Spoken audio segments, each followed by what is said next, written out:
Good afternoon, ladies and gentlemen. The title of this talk now is Syria. Okay, Syria.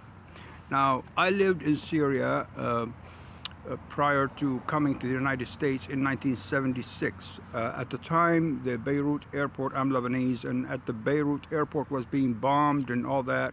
So everything was closed in Beirut. So I went and lived with my sister, who was at the time working for an engineering company as a secretary in Hama, which is northern Syria. And I lived there with her while they were building a giant cement factory. There was 5 companies, Lebanese, German, British, Russian, I forgot, 5 companies, Indian, and my sister was with the Lebanese engineering company, Lahoud Engineering.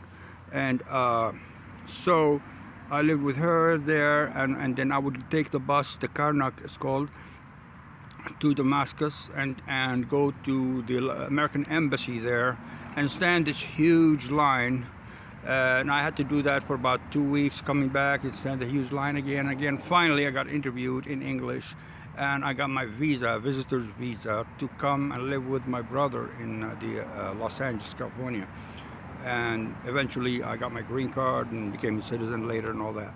So Syria is so critical now because, you know, the global war.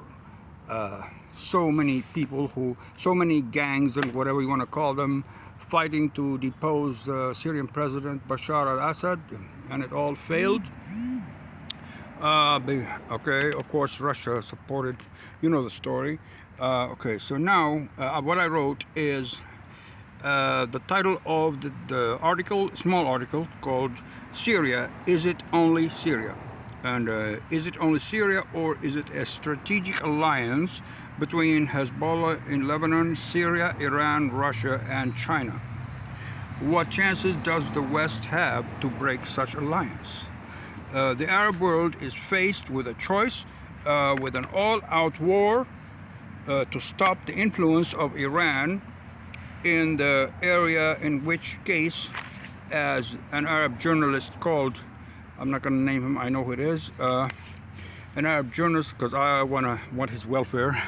I don't want him hurt. So an Arab journalist called the Arab states empires of glass, the Gulf states, empires of glass, that will be shattered with the first couple of rockets fired from Iran. However, luckily, it doesn't have to be that way. And with the wise leadership of President Biden and the current American foreign policy in the Middle East of calming down the areas of tension to prevent an all-out war, which we know there's a lot of warmongers, you know, a lot of Israeli leaders, generals, a lot of Iranian generals, they all want to go all-out war, and the United States saying, calm down, go home. Or we don't have, after Iraq and Afghanistan, we are in no mood for a war. So, which could to lead. Now, if this war if we were so unfortunate that this war breaks out, this is going to be a global war, with possibly leading to a confrontation between the United States, Russia, and China, possibly nuclear. And I talked about the explosion of the planet Earth, resulting from earthquakes that after repeated attacks of nuclear weapons. Okay, but it doesn't have to be that way.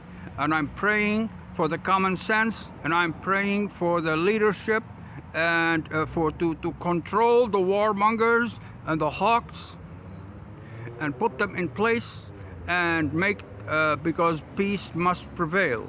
Okay, and Syria is here to stay, and Palestine is here to stay, and no one is going to throw Israel in the ocean. Arabs better get that out of their minds too. So we gotta realize common sense and live with the given, with facts on the ground, and be realistic, and stop dreaming and stop smoking whatever we're smoking, so that we think that we can wipe out the other party. Okay, no one's gonna wipe out anybody. Okay, we have to live with each other. Somehow we have to make it work. Thank you. We all have rights. We all have rights, and we must recognize and respect each other's rights and sit down on a table. Dialogue is the only way out. Thank you.